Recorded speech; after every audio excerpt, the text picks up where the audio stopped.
When you start talking about food establishments that are synonymous with St. Louis, Crown Candy Kitchen always comes up. Crown Candy is as iconic as the St. Louis Arch, but much older, operating for the last 110 years in the same building. Crown Candy is sort of a throwback to the classic soda fountain experience. On any given day of the week, lines regularly form down the sidewalk.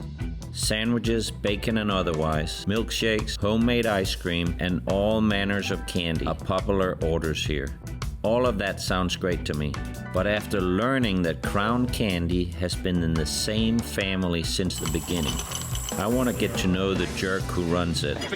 As a chef, I need to stay curious in order to evolve. For me, that means looking beyond a good meal to learn more about who made it and what inspires them to cook. La comida es amor. Every great city has great food. I'm going on a journey around the world, right here in St. Louis. I'm on a quest to find passionate chefs who cooks from the heart. It's exciting. And I think it's the best. To prove that food is love. And it's gonna be delicious. Food is love. Love your food. 14th Street, Old North St. Louis. Every morning starts before sunrise with deliveries and the smell of bacon cooking in the kitchen. That's where Andy Karandzieff, Candy Andy as he's known, or one of the team, has already been kettle cooking an absurd amount of this stuff. Well, I've been frying bacon since 4:30 this morning. I came in and got 6 pots of bacon done, so 90 pounds of bacon already done today. How much bacon you sell in one day? Oh no, that's just the start. That's just the start. We'll fry 300 pounds of bacon a day. Oh, that's nuts. We do fry.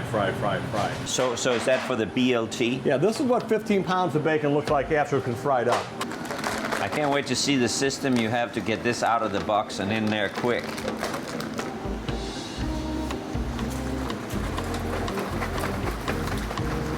This is why we buy layout bacon.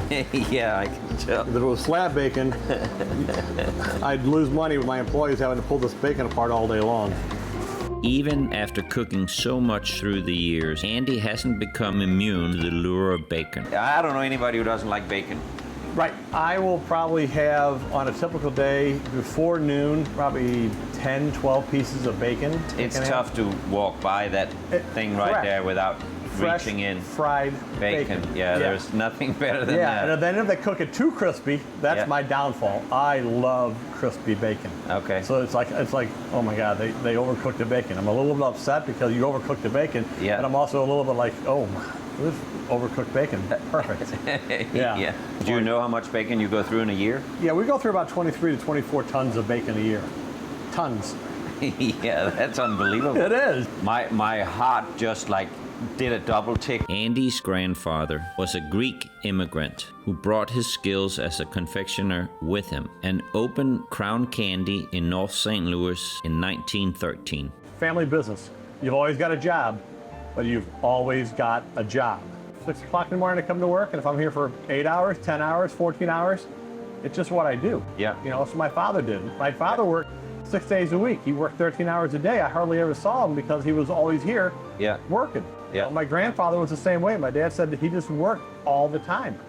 So, you know, it's just, that's what was instilled in me. Is I don't think twice about coming to work and doing this for as long as I have. No, I mean, but you know, that's the restaurant business. It is. All right, so it's all foamy on top. The foam means the bacon is just about done or it is done. So right there, it's probably the right level of doneness so that I can pull this stuff out. But I'll get this out of the way. I'll get the copper kettle and we'll make some chocolate syrup. God, I want to take a piece of bacon. So I've got cocoa, I've got sugar. Right. Do you want me to take that? You want to take that one? Okay. And what's the chocolate syrup for, Andy? It's for the chocolate malts, chocolate shakes, chocolate sundaes, chocolate ice cream sodas, all that stuff. Most ice cream places wouldn't know the first thing about hand mixing their chocolate syrup. But to Andy, it's just another part of the week in the Crown Candy tradition. That is a cool kettle, yeah. Chocolate and bacon, I think we're off to a good start here. So we make the chocolate syrup, the hot fudge, and the butterscotch all in-house. Yeah, I mean, that's pretty amazing. You would think that most people would just buy it, right? Most people do buy it. And I've been using my grandfather's recipe since I was 15, 16 years old, and I learned how to do this. I started working here when I was 13. So you're like me, nobody ever asked you what you wanted to be when you grew up? There was not a question. There was nothing. I mean, I spent 6 months at Florissant Valley Community College wasting my parents' money. I realized that this is where I'm going to be. This is what I'm going to do. And I see you've done it so many times, you don't need to measure anything? Need a little bit more, but this should exactly be, oh yeah. Did the place start as a candy store or a restaurant? It was a candy store and ice cream, and then in the early 20s, mid-20s, my grandfather decided to add food because it was called Crown Candy Kitchen. People saw the kitchen part of it, and they just assumed that there was food in here. He used to make the ice cream down in the basement the old-fashioned way with the ice and the rock salt. They cooked the candy, they made all the candies back here. But this is, I think, people say this is the best chocolate malt, the best chocolate shake I've ever had. And I think a part of it is the fact that we make this chocolate right here, and we've been making this chocolate the same way for 109 years. My grandfather was a Greek immigrant, so he came over maybe around 1905, 1906, and he had confectionery skills that he brought with him from over, and he was Macedonian Greek, so he's from northern Greece. You have to respect his commitment. Living next to the restaurant, waking up every day, doing the things the way they've been done from the start. I love living upstairs. I love this neighborhood. It's part of our family history. So, I mean, a lot of the stuff you do is based on tradition. Oh, absolutely. Now, this candy stove is older than all of us. The chocolate syrup needs to taste the same. Yeah. Hot fudge needs to be the same. Everything is very consistent here. So all of these recipes was handed down? Oh, yeah. Yep. From my grandfather to my father to my brothers and I. This has been the way we've been doing it. I remember being taught how to make chocolate syrup with my big brother. Mike taught me how to do this. Mixing it up and stirring it and doing the figure eight and getting all the lumps out and not walking away from it for too long, otherwise it boils over and floods the whole kitchen with chocolate. Has that ever happened? Oh, yes, it has. Yes, it has. So how long would this portion last? This time of year, it'll probably last us 3 days. All right. Yeah, we're just about ready to turn this fire off, and then we just basically put it in the chocolate tubs, and we're done with it. Yeah, it looks good. I think you know what you're doing. Yeah. There's nothing complicated to the process, but generations of refinements has evolved it into a science. The same is true of a lot of things here at Crown Candy. Being open for 109 years is no small feat. Just like everyone else, Andy has had to adapt to navigate the highs and lows. So you're what, third generation? I'm third generation. You have to adapt, you have to adjust, you have to figure things out, because it isn't like we can knock walls out and we can't expand. No. We've gotten as big as we physically can in this building. The sweet smell of chocolate syrup and salty kettle-cooked bacon, both wafting through the air, is some sort of magic. I'm immediately hungry. For a second there, I thought you were going to spill some chocolate into the bacon. Well, but I thought, I would, throw myself under the bus and help you eat that bacon with the chocolate. Save it? Yeah, exactly. Wouldn't be the first time that's happened, let me tell you. Walking into the front of the house at Crown Candy is like stepping back in time. Part of the allure here is the nostalgia of it all. It's like you're experiencing something as it was in a bygone era. It still looks the same. Yeah. The bones of this place are still the same. So, and it's memories. I mean, yeah. I could be back there getting just killed with malts and sundaes and milkshakes, and I look up and there might be a lady that's 80-something years old, and she'll say, "I work for your grandfather." Just her saying that to me just gives me kind of goosebumps. Well, you are carrying on a legacy. Yeah. That comes with a lot of responsibilities too. So, when people come in here and eat after they're done eating, do they normally buy some candy, yes, or is it different people? They just come in for the candy and then leave? There's a little bit of both. Okay. The nice thing is when we've got a long line for to-go, we make people wait in front of the candy case. So they may have come in to get a BLT or a chocolate shake, but now they're staring at nonpareils or raisin clusters or pecan clusters or peanut butter cups. And you make all of this? We dip all the clusters. We don't do the stuff in the jars. Okay. And we don't do the gummies and we don't do the licorice. Okay. You know, so you know we don't do as much as we used to because it's just Too labor intensive. exactly. Yeah. We don't have that fancy enrober to make all that stuff. And Yeah. So what's Newport's? a Newport. Now that's one of the great mysteries of Crown Candy. Okay. So it's a sundae, all right? So what it is basically is a regular, let's call it a regular hot fudge sundae. 2 scoops of vanilla, hot fudge, butter roasted and salted pecans, whipped cream, and a cherry. That makes it a Newport. Huh. Why do we call it a Newport? No idea. I asked my father. Yeah. No idea. All Yeah. I know is it's always been called a Newport. Wow. Yeah. It sounds good. It does, doesn't it? Yeah. It sounds kind of fancy. This is how we make phosphates, and we still make ice cream sodas this way. We're gonna make a phosphate, which is a flavored soda.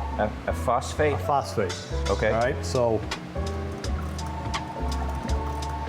we've got our cherry syrup. We've got our carbonated water. So I'm shooting the carbonated water in there. I'm gonna mix that up.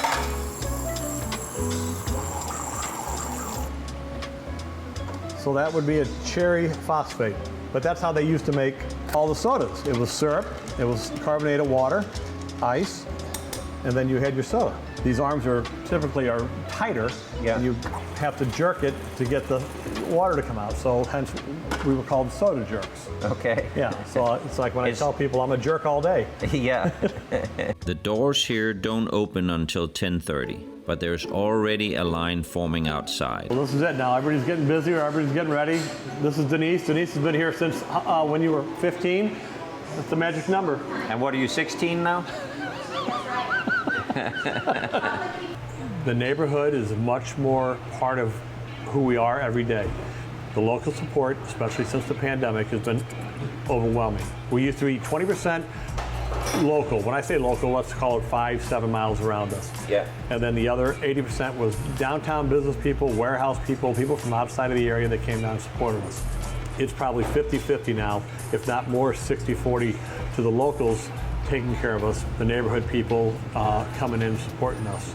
Once again, it's shifted. It used to be, oh my God, I'm not going there because it's, you know, too long a line, or it's just, you know, we can't wait that long. But now I look up and I see families. I know they live around the corner. I know they live down the street, and they're in here and they're supporting us, and that's a big deal for us. Yeah. Oh man, that's good. It's good. It's good. It's refreshing.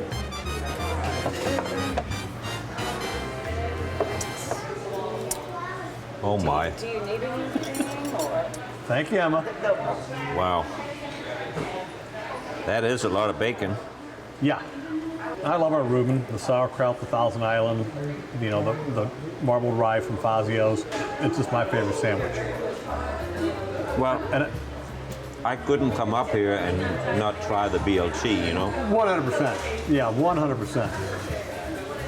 Crown Candy Kitchen has raised the bar. I wonder how I'll ever be satisfied with another bacon sandwich again. Laugh if you will, but I'm serious. So you don't call it a Sunday, you call it a Sunday? I call it a sundae.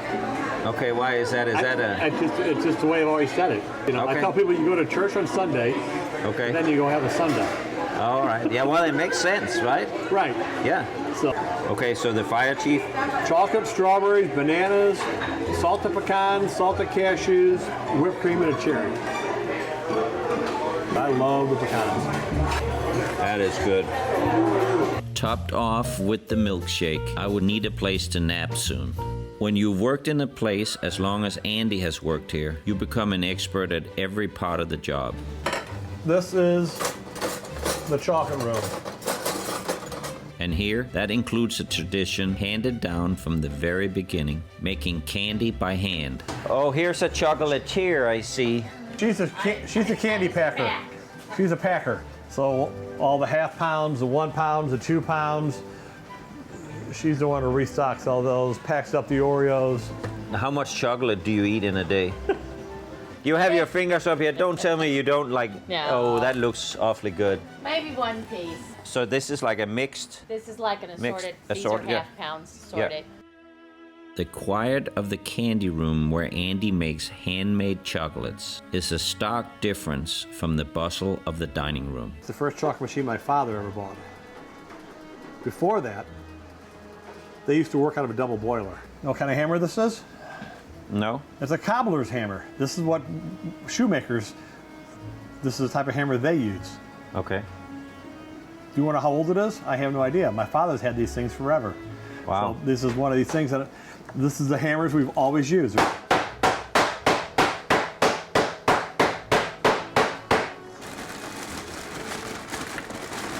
you know, what we're doing is tempering the chocolate right now. Yep. We're making the sugar and the cocoa butter and the cocoa all happy to be together. Now, don't get me wrong, I love being back behind that counter scooping ice cream, making malts and doing all this stuff. I do love that. I'm also tired, beat up, so it's nice to be able to come back and sit down and just do this. So you put a little chocolate. Pecans, we sell more chocolate covered or pecan clusters than any other cluster that we make. I mean, it's interesting how, you know, it's not a machine, right? That it's actually you doing it. You know, this stuff is hand dipped, and you don't see that very much anymore. You want to get the right consistency, so you get that puddle down there, you just keep adding the nuts so you think it feels right. He's focused as a watchmaker, a craftsman in his element. And with a giant cauldron of chocolate next to his work table, I have to presume he's disciplined as well. Man, that is some tedious work right there. Oh, it's yeah, it is. It's like I said, there is nothing glamorous or exciting about this. And you just do this all day long. This is part of what sets us apart from a lot of places. If you blur your eyes, you can almost imagine Andy's grandfather here before him and the uninterrupted tradition of the process. I can't help feeling a little honored to see how it's done firsthand. I learned how to do this from my dad.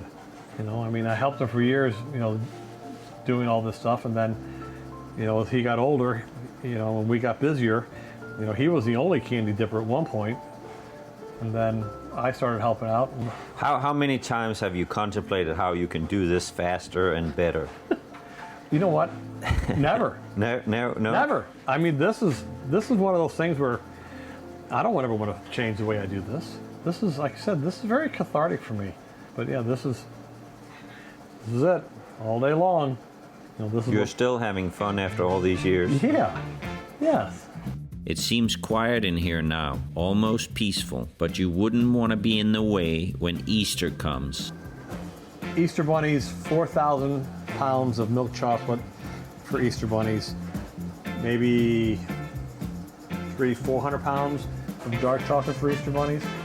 We're a milk chocolate nation. That's just the way it is. It's kind of therapeutical, isn't it? Oh, it is, 100%. You're upset with your wife, she said something in front of the staff, you can come in here.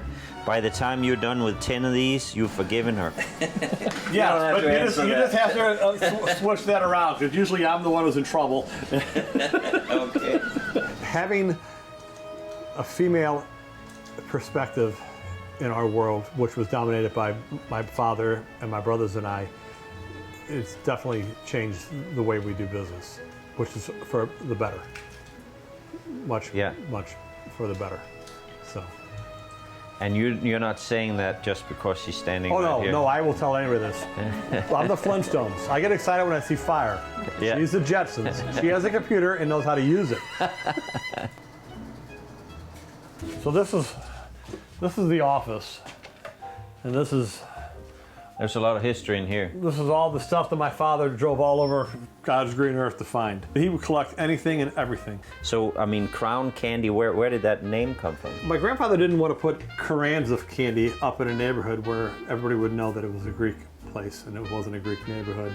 He wanted it to be American. Back in the day, the dairies, a lot of them provided you with signage if you're buying from them. And the guy literally had Crown Candy, a sign, and my grandfather liked the way it sounded. It sounded like royalty, and he liked that name. So that was it. We became Crown Candy. Oh, wow. There was no other significance other than Yeah. it just was something my grandfather, he liked the way it sounded, and that's what he wanted. So, yeah. But he still liked his family name because if not, you would have been Andy Crown. Right. Right. And I'm actually Andy Candy. Everybody calls me Andy Candy, or Candy Yeah. Andy. You know, it's like the name I've had my entire life.